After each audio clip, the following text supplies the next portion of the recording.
వైఖరేంది కిషన్ రెడ్డి చెప్పాలా, ఈ రాష్ట్ర బీజేపీ చెప్పాలని చెప్పి మేము డిమాండ్ చేస్తున్నాం. కేంద్ర స్థాయిలో మీ వైఖరేంది, రాష్ట్రంలో మీ వైఖరేంది? ఎందుకంటే రాహుల్తోనేమో జాతీయ స్థాయిలో మీ నేతలు డి అంటే డి అంటున్నారు, అదాని గారిని వెనకేసుకొచ్చుకొని మాట్లాడుతున్నారు. ఇక్కడ రాష్ట్రంలో మాత్రం మీరు రేవంత్తో దోస్త్ మేరా దోస్త్ అని మంచిగా కలుసుకొని యుగల గీతాలు పాడుతున్నారు, డ్యూయట్లు పాడుతున్నారు. అందుకే అడుగుతున్నాం, రేవంత్ రెడ్డి ఈ రాష్ట్రంలో చేస్తున్నది మీకు సమ్మతమేనా?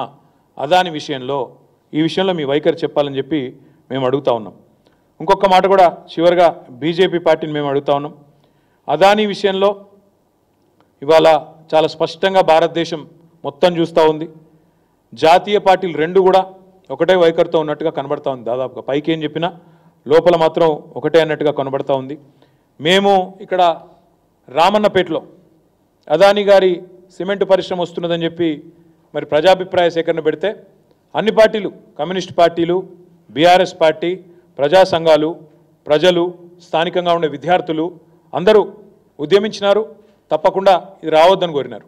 కాలుష్యం మూసీలోకి వస్తుందని చెప్పి ఆ ప్రాంత రైతులు కూడా వ్యతిరేకిస్తూ ఉన్నారు. కానీ ఇప్పటివరకు రెండే పార్టీలు మాట్లాడలేదు, నోరు విప్పట్లేదు. ఒకటి కాంగ్రెస్, రెండోది బీజేపీ.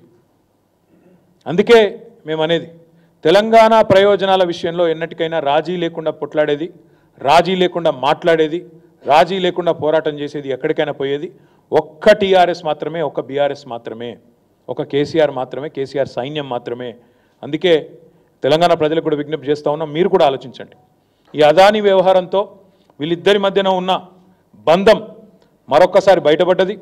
ఇవాళ నేను లేవనెత్తిన ప్రశ్నలకు రాహుల్ గాంధీ గారు, రేవంత్ రెడ్డి గారు, కిషన్ రెడ్డి గారు, జాతీయ స్థాయిలో బీజేపీ జాతీయ నాయకత్వం, మోదీ గారు, అమిత్ షా గారు కూడా తప్పకుండా సమాధానాలు చెప్పాలని దేశం మొత్తం ఎదురు చూస్తూ ఉంది. ఏం మాట్లాడతారు అని వారు చెప్తారని కూడా ఆశిస్తున్నాం. తప్పకుండా చెప్పాలని చెప్పి కూడా డిమాండ్ చేస్తూ ఈ వ్యవహారంలో తప్పకుండా మరి మీడియా తన పాత్ర తాను పోషిస్తూ ఉంది. మీకు అభినందనలు.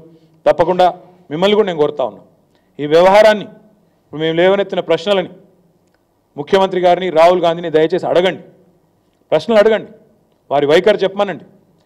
తెలంగాణలో తప్పు, తెలంగాణలో ఒప్పు, బయట తప్పెట్లయితుంది, తప్పకుండా అడగాలని చెప్పి కూడా కోరుతూ మీ అందరికీ కూడా ధన్యవాదాలు, నమస్కారం.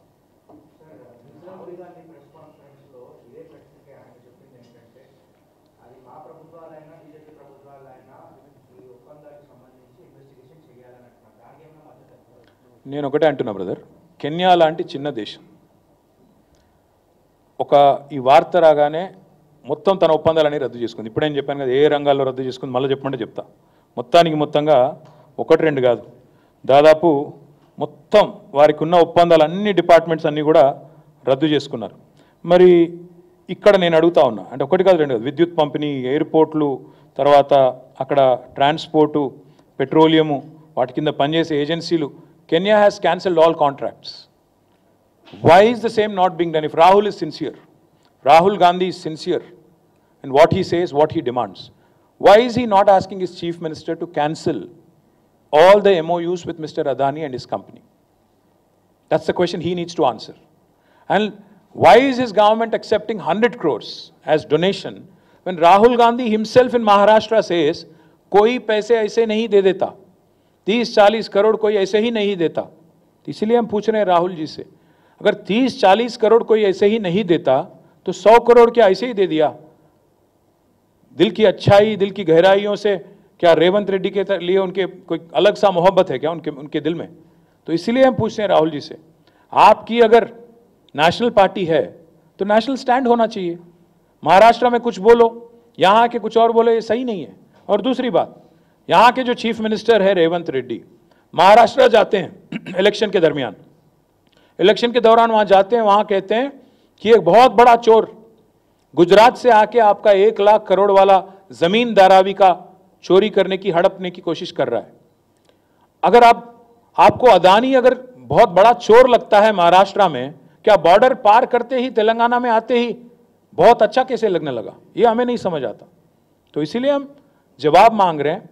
इसलिए हम दोनों से, राहुल जी से, रेवंत रेड्डी जी से, क्योंकि उनकी सरकार है यहाँ पे, उनसे जवाब मांग रहे हैं. साथ ही साथ हम बीजेपी से भी पूछ रहे हैं कि आपकी क्या रवैया है तेलंगाना में अदानी की इन्वेस्टमेंट को लेकर, आपकी क्या स्टैंड है, ये भी मांग रहे हैं.